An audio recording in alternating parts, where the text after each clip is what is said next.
Geldim. Buraya geliriz. Orada atıyoruz. Hatırlıyor musun? Allah razı olsun. Kolay gelsin. Allah sizlerden elhamdülillah. Allah razı olsun. Allah hayrınızı kabul eylesin.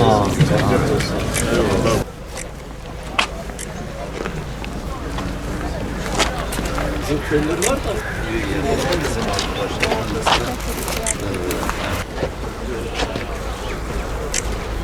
أعوذ بالله من الشيطان الرجيم الذين إذا أصابتهم مصيبة قالوا إنا لله وإنا إليه راجعون صدق الله العلي العظيم.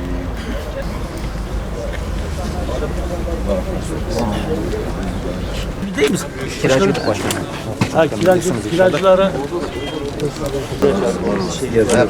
Allah razı olsun. Sağ olasın. Allah razı olsun. haber valide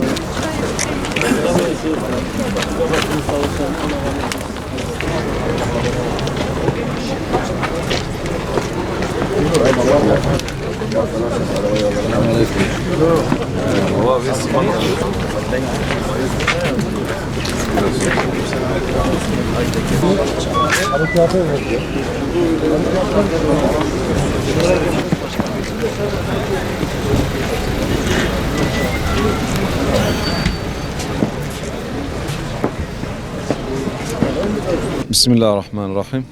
Evet, 6 Şubat depremi üzerinden 3 yıl geçti ama acısı ilk gün gibi taptazedir.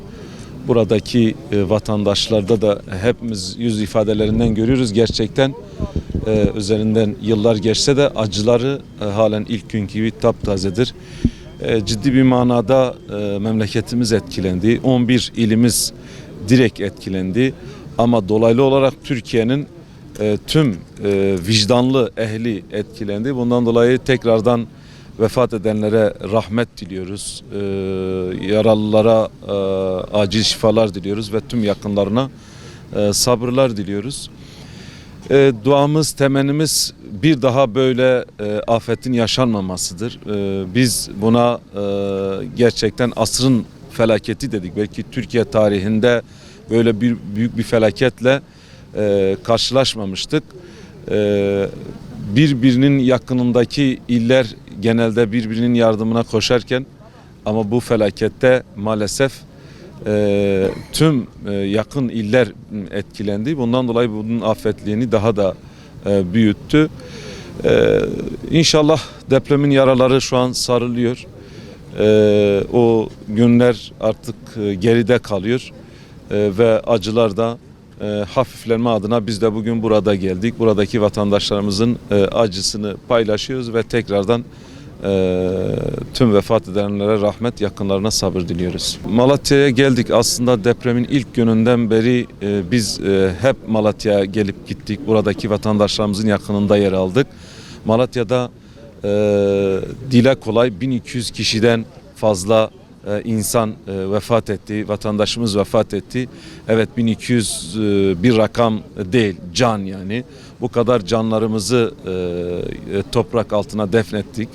Buradaki vatandaşlarımızın yanındayız, acılarını acımız biliyoruz.